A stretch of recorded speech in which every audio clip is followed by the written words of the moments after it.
أيها الذين آمنوا إن كثيرا من الأحبار والرهبان ليأكلون أموال الناس بالباطل ويصدون عن سبيل الله.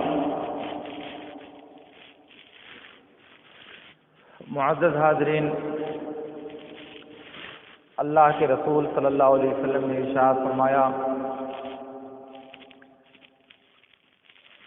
لیس منا من تشبہ بغیرنا، ہم میں سے وہ شخص نہیں ہے جو دوسروں کی مشابہت اور نقالی کرتا ہے۔ اسی معنی کی ایک دوسری روایت میں اللہ کے رسول صلی اللہ علیہ وسلم نے ارشاد فرمایا،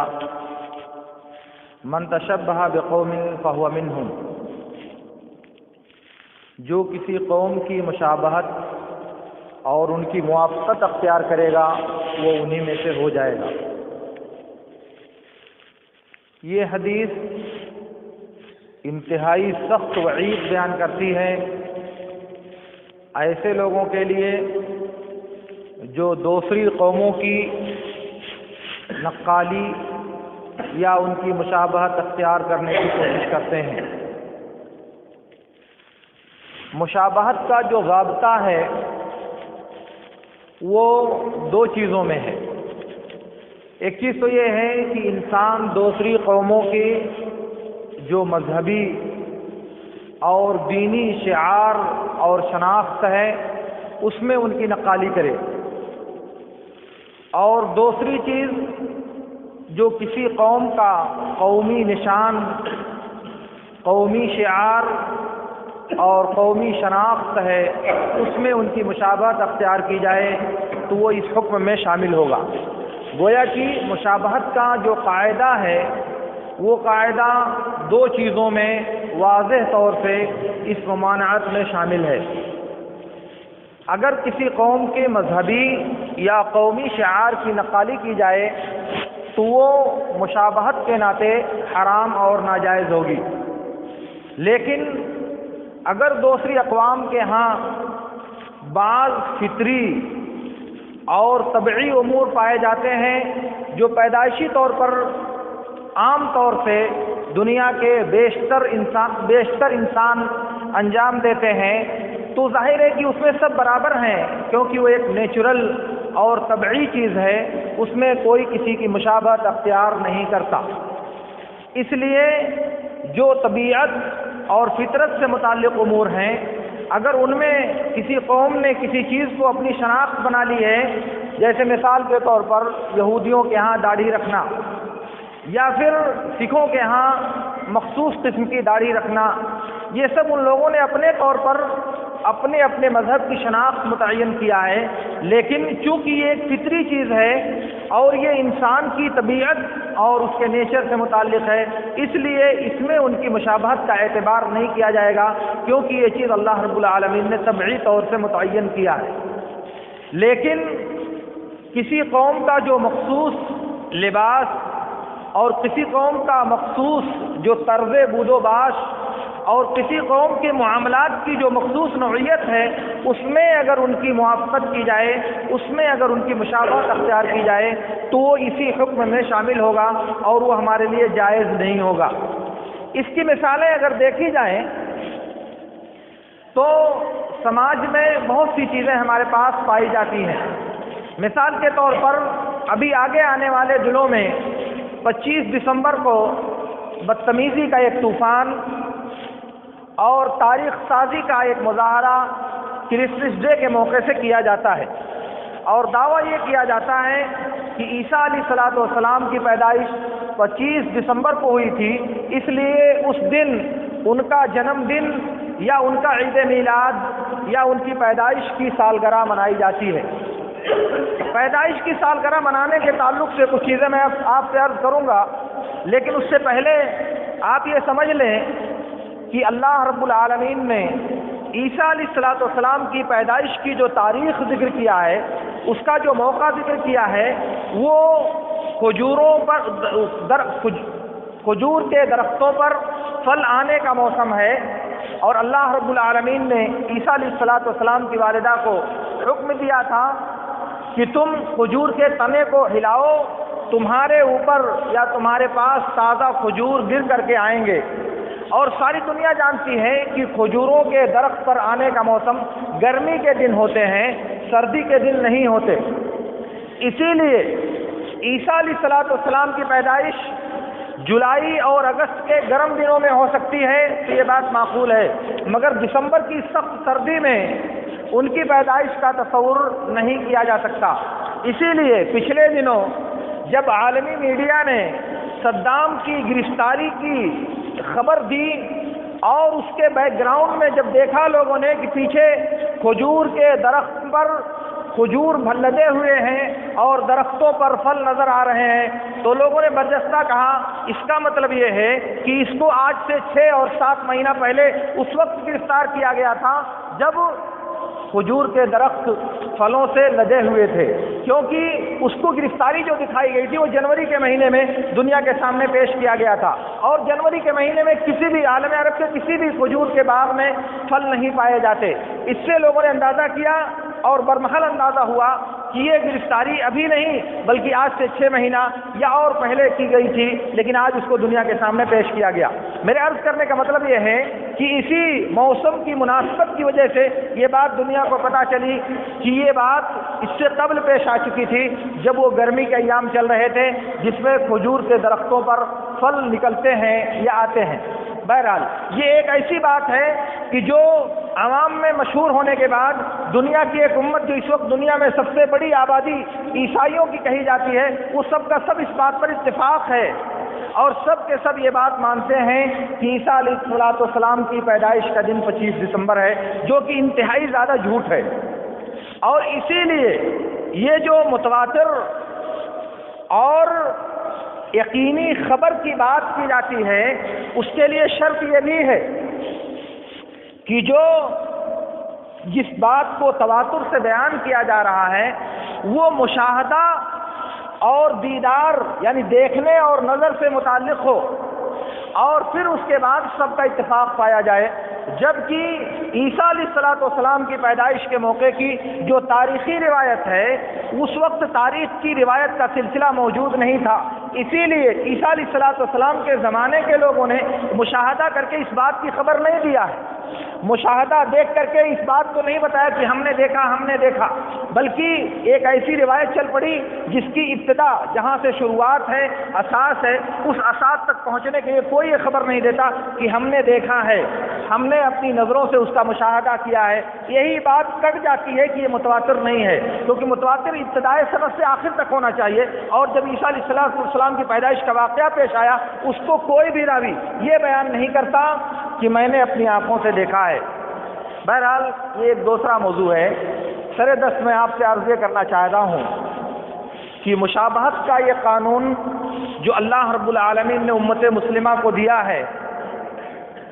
اس مشابہت میں سب سے نمایاں طور پر جو چیز ممنوع قرار دی جاتی ہے وہ دیگر اقوام کے تہوار اور ان کی جشن اور عید کے دن ہیں۔ سب سے زیادہ ممانعت اسی چیز کو ہوتی ہے۔ وجہ اس کی یہ ہے،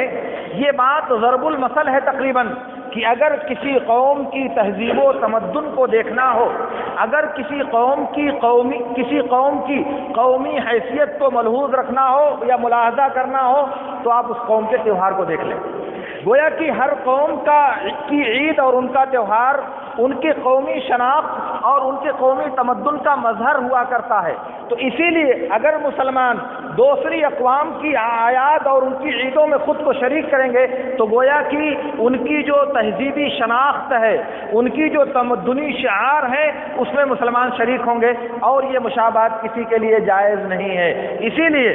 نبی صلی اللہ علیہ وسلم نے کہا تھا، جیسا کہ بخاری کی روایت میں ہے، اِنَّا لِكُلِّ قَوْمٍ عِيدًا وَهَذَا عِيدُنَا، ہر قوم کی اپنی الگ عید ہوتی ہے اور یہ ہماری اپنی الگ عید ہے۔ جس طرح دوسری اقوام ہماری عیدوں میں شریک نہیں ہوتی، ایسے ہم بھی دوسری اقوام کی عیدوں میں شریک نہیں ہو سکتے۔ اور اسی لیے اللہ کے نبی صلی اللہ علیہ وسلم نے کہا تھا، قَلْ أَبْدَلَكُمُ اللَّهُ بِهِمَا خَيْرًا مِّنْهُمَا، اس کے بدلے میں اللہ نے تمہیں 2 عیدیں دیا ہے۔ گویا کہ جاہلیت کی جو عیدیں تھیں ان تمام عیدوں کے بدلے میں اللہ رب العالمین نے تمہیں 2 عیدیں دیا ہے۔ اور قاعدہ یہ ہے کہ بدل اور مبدل منہ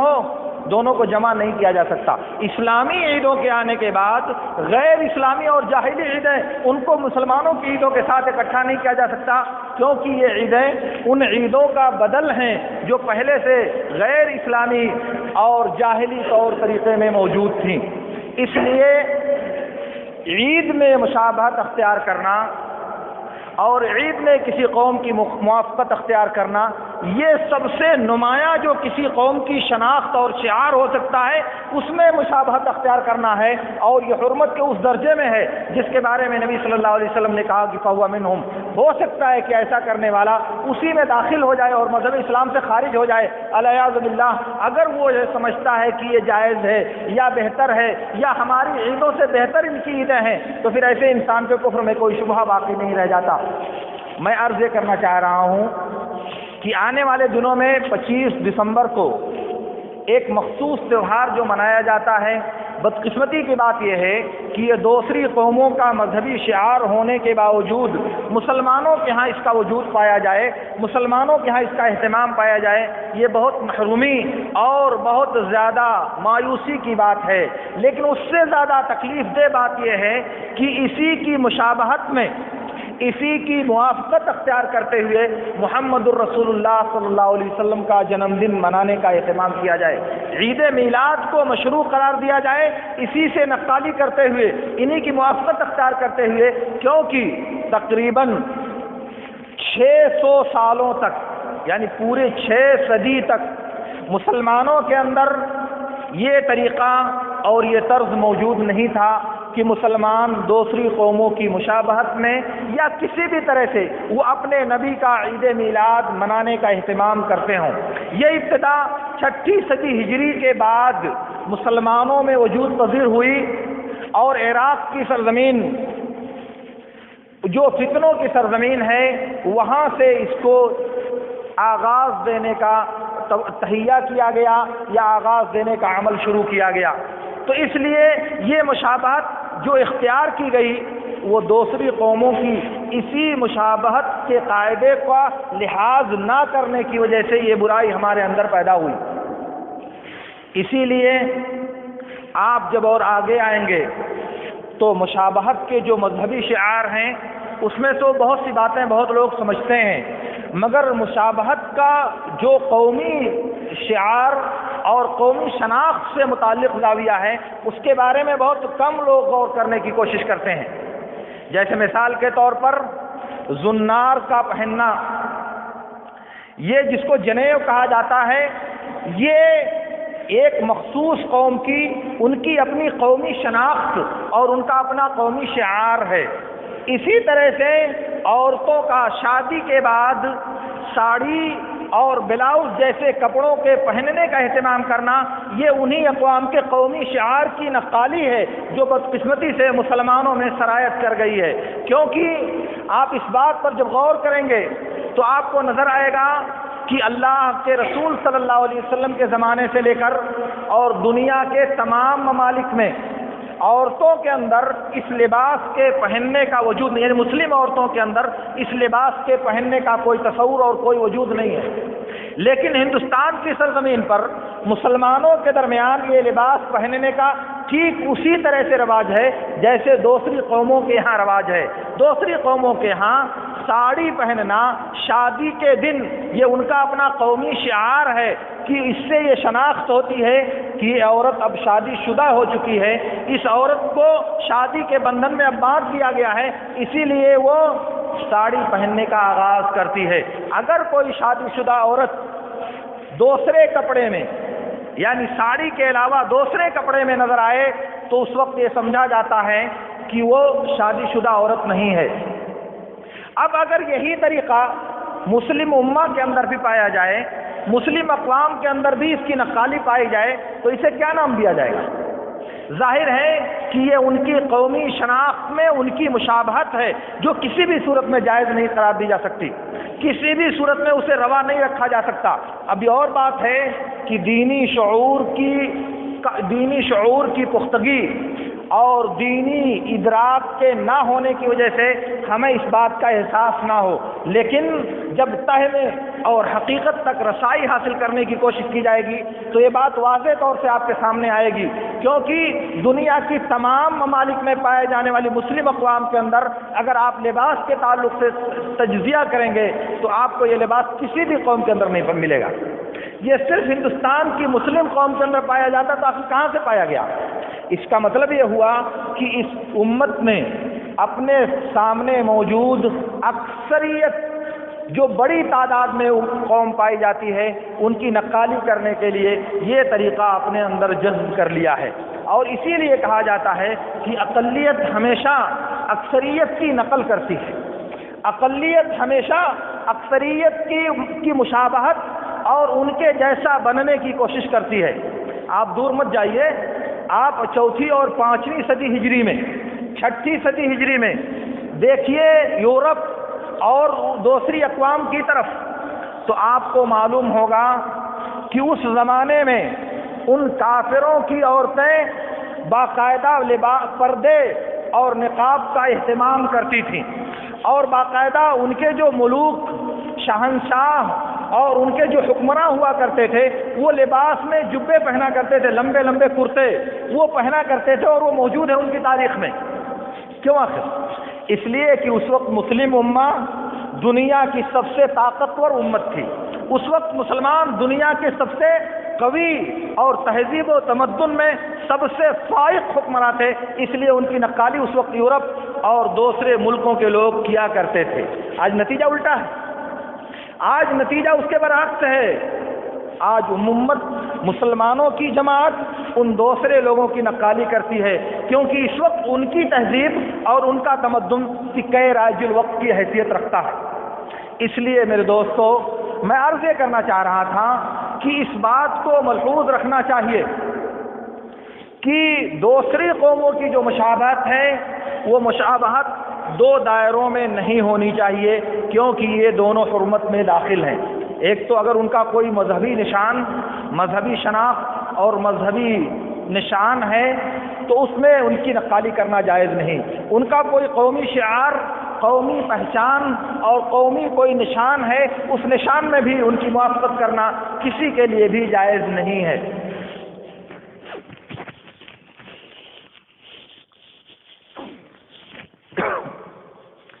میں عرض یہ کرنا چاہ رہا تھا کہ ابھی آنے والے دنوں میں کرسمس کی مناسبت سے مسلمانوں کے اندر جو بد اخلاقی یا بد کرداری کا مظاہرہ ہوگا وہ ایک افسوسناک امر ہے، لیکن اس کے ایک ہفتہ کے بعد جب نئے سال کا آغاز ہوگا تو اس میں جو ہنگامہ ہاؤ ہو برپا ہوگا اور جس قدر بے حیائی اور بدتمیزی کا مظاہرہ ہوگا، اس میں اگر دیگر اقوام کے ساتھ مسلم امہ کے نوجوان نظر آئیں، مسلم قوم کے شباب اس میں نظر آئیں، تو یہ بات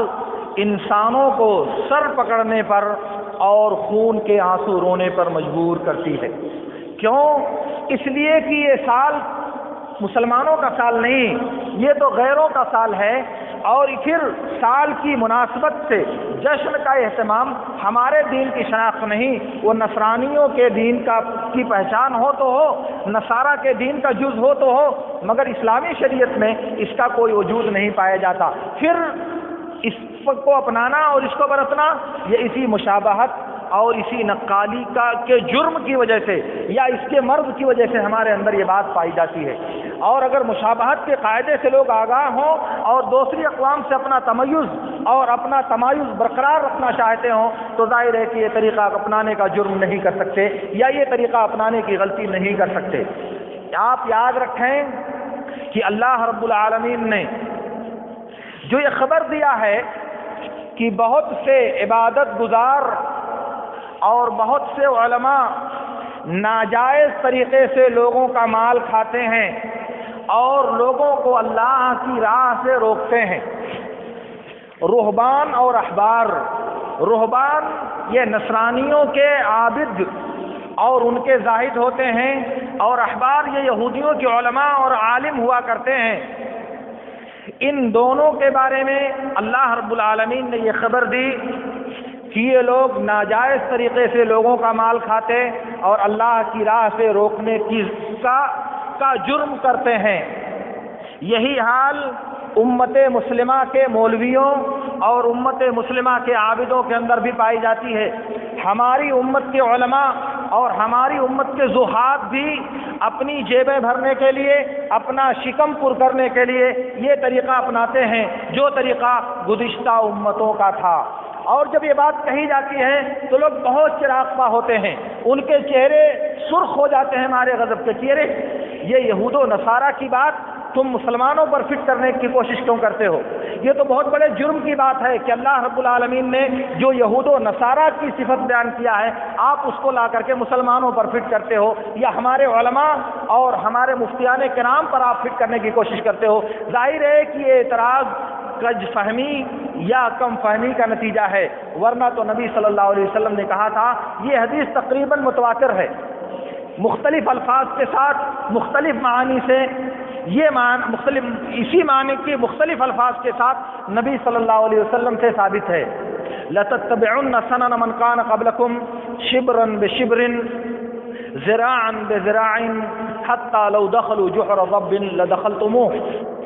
یہ متفق علیہ روایت ہے، اور حدیث کی بہت سی کتابوں میں بہت سے اصحاب نبی سے ابو سعید خدری، ابو ہریرہ، جابر بن عبداللہ، اسی لیے میں نے کہا کہ یہ حدیث تقریباً معنن متواتر ہے کہ تم لوگ گزشتہ امتوں کے نقش قدم کی پیروی کرو گے، بالشت بالشت بھر اور ہاتھ ہاتھ بھر، یہاں تک کہ اگر وہ کسی ضب اور سانڈا کی بھیٹ میں داخل ہوئے ہوں تو تم بھی اس میں داخل ہو کر کے رہو گے۔ اگر گزشتہ امتوں کے عباد اور زہاد، علماء اور مفتیان کرام نے پیسے لے کر کے لوگوں کا دین بدلنے کی کوشش کیا ہے تو اس امت کے لوگ تو کریں گے نا اس کو، شبرن بے شبر، جو بھی کیا اس کو کرے گی اس امت کے لوگ، جو بھی انہوں نے بدتمیزیاں کیا ان تمام بدتمیزیوں میں ان کی نقالی کی جائے گی اس امت کے اندر۔ اور اگر آج آپ کو کچھ لوگ ملتے ہیں جو اسلامی تعلیمات کو،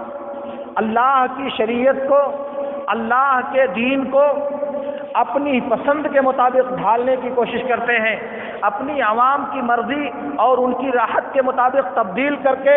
فتویٰ دینے کی کوشش کرتے ہیں، کہ کوئی عجیب و غریب بات نہیں، یہ اسی نقالی اور مشابہت کا امتداد ہے، وہ اسی گزشتہ امتوں کی اتباع کا جو طریقہ نبی صلی اللہ علیہ وسلم نے بطور پیشین گوئی ہمیں بتایا تھا، وہ پیشین گوئی پوری ہوتی ہوئی اور اس امت کے افراد کے ذریعہ منطبق ہوتی ہوئی ہمارے سامنے نظر آتی ہے۔ اس لیے اگر مشابہت دیگر اقوام کی، نقالی دوسری قوموں کی، موافقت دوسرے دین اور دھرم والوں کی مسلمانوں کے اندر پائی جا رہی ہے تو اس کے پیچھے ایک تو یہ پیشین گوئی ہے، لیکن اس پیشین گوئی کا مطلب یہ نہیں کہ وہ ہمارے لیے حلال اور جائز ہے، اس کا مطلب یہ نہیں کہ وہ ہمارے لیے روا اور مباح رکھا گیا ہے، بلکہ اللہ کے نبی صلی اللہ علیہ وسلم نے انتہائی سخت الفاظ میں اور انتہائی شدید وعید کے ساتھ امت کو اس پر متنبہ کیا ہے اور اس سے باز رہنے کی تاکید کی ہے۔ اس لیے ہمارے لیے یہ چیز حرام ہے، اس سے بچنا اور اس سے دوری اختیار کرنا یہ ہمارے اوپر فرض ہے۔ کیوں؟ اس لیے کہ اللہ کے نبی صلی اللہ علیہ وسلم نے کہا لیس منا من تشبہ بغیرنا، جو دوسری قوموں کی مشابہت اختیار کرے وہ ہم میں سے نہیں رہ جائے گا۔ اب اگر ہم اپنے طور طریقوں میں، اپنے عبادات کے انداز میں، اپنے معاملات کے طرز میں دوسری قوموں کی نقالی کرتے ہیں، دوسرے قوموں کے مذہبی اور قومی شعارات کو اپنے اندر جذب کرنے کے لیے اپنے آپ کو تیار پاتے ہیں تو ہمیں خود کو اس وعید کے لیے تیار رکھنا چاہیے۔ اللہ کے نبی صلی اللہ علیہ وسلم کی بیان کردہ اس دھمکی کا مصداق بننے کے لیے اپنے آپ کو آمادہ رکھنا چاہیے۔ اس لیے اللہ رب العالمین سے میری دعا ہے کہ اللہ رب العالمین ہمیں ان باتوں کو سمجھنے اور ان میں سے بہترین باتوں پر عمل کرنے کی توفیق عطا فرمائے۔ وآخر دعوانا ان الحمد للہ رب العالمین۔ اقول لکم ما تسمعون واستغفر اللہ لی ولکم۔